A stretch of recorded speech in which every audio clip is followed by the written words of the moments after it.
Artinya di sini masyarakat tidak menggunakan kendaraan pribadi atau angkutan umum dalam beraktivitas kota, semua beraktivitas di rumah, sehingga secara teknis kemacetan lalu lintas juga berkurang dan pencemaran udara juga berkurang.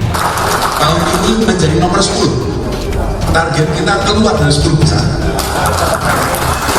Jadi sekarang kita turun dari paling macet nomor 4 jadi paling macet nomor 7.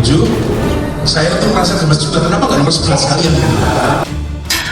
Apresiasi penghargaan seharusnya diberikan kepada warga DKI Jakarta dan juga tentunya warga sekitar Bodetabek yang turut berpartisipasi untuk patuh terhadap peraturan pemerintah untuk tetap bekerja dari rumah. Tingkat boleh turun, tapi tingkat kemacetan Jakarta nggak turun sama sekali. Peringkat itu pun turun menjadi 3 deret ke bawah, jadi nomor 10 ya. Jadi dia masuk 10 terakhir, bukan karena tingkat kemacetan Jakarta itu berkurang, enggak, karena ada 3 yang nyodok ke atas. Jakarta ini punya persoalan yang lebih besar dibandingkan dengan persoalan peringkat tersebut. Misalnya pola perjalanan sekarang sudah hampir mencapai 100 juta perjalanan Jabodetabek. Ada peningkatan jumlah kendaraan, dan yang paling parah adalah road ratio Jakarta itu tidak banyak berubah. Kantor sih lancar ya, tapi bisa jadi ini karena program PSBB dan PPKM ini. Jadi apabila nanti sudah kembali ke normal lagi, semua kembali ke kantor, bisa jadi kembali macet lagi kalau menurut saya. Terus terang sih emang sangat berkurang ya kemacetan, tapi kenapa alasannya saya nggak tahu. Tapi kalau dibilang berkurang, sangat berkurang.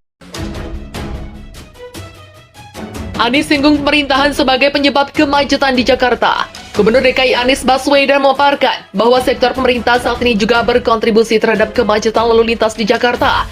Seberapa besar aktivitas pemerintah berkontribusi terhadap kemacetan lalu lintas? Tidak lebih dari 7%, kata Anies Baswedan dalam diskusi virtual Kamis 30 September. Menurut Anies, lalu lintas di Jakarta mayoritas difungsikan untuk kegiatan rumah tangga dan ekonomi bisnis.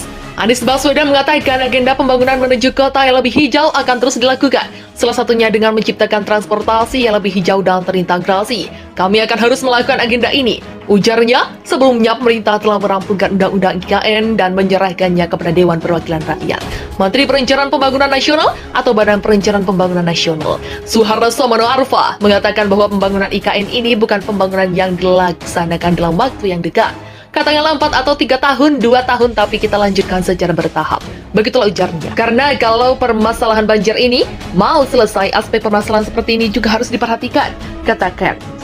Menurut Ken, Pemprov DKI bisa berdialog serta bekerja sama dengan Pemprov Jawa Barat dan Pemprov Banten dalam mengembangkan program penanggulangan banjir dan sistem infrastruktur di Jakarta. Sudah saatnya kita menunjukkan sikap mau bekerja sama, saling menunjukkan keterpaduan, baik lintas pemerintahan maupun sektoral, untuk menghadapi banjir secara bersama-sama. Begitulah katanya. Berbagai komponen harus memiliki tekad dan komitmen yang sama untuk menyelesaikan permasalahan banjir ini. Tak pernah selesai, usulan tersebut diungkapkan Ken berangkat dari hasil reserse di Jalan R. Anggun RT 9 RW 1, Kelurahan Kedoya Utara, Kecamatan Kebonjeruk, Jakarta Barat. Warga mengeluhkan masalah banjir yang sudah puluhan tahun tidak pernah selesai dan ditemukan banyak saluran air tidak layak.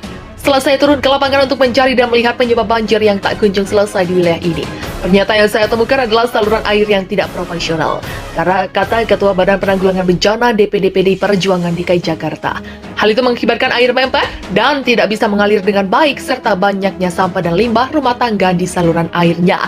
Begitulah katanya. Karena itu, Ken mengharapkan Gubernur Anies mempunyai program khusus terkait hal tersebut, termasuk percepatan pengerjaan saluran di seluruh DKI, selanjutnya penggerakan lurah dan camat agar masyarakat supaya tidak membuang sampah sembarangan ke kali dan saluran air lagi. Jika masih suka membuang limbah rumah tangga di saluran air tersebut, lama-kelamaan juga pasti akan mempet kembali. Pemprov DKI Jakarta membersihkan endapan atau sedimentasi di sejumlah sungai ibu kota untuk mencegah banjir memasuki musim hujan. Gubernur DKI Anies Baswedan mengatakan, Pemprov Jakarta beserta pemangku kepentingan melakukan pengerukan di waduk dan kali serta pembersihan garang-garang untuk mencegah terjadinya banjir. Dengan strategi tersebut, Pemprov berharap ibu kota dapat menghadapi musim hujan yang tinggal menghitung pekan dan terhindar dari bencana banjir.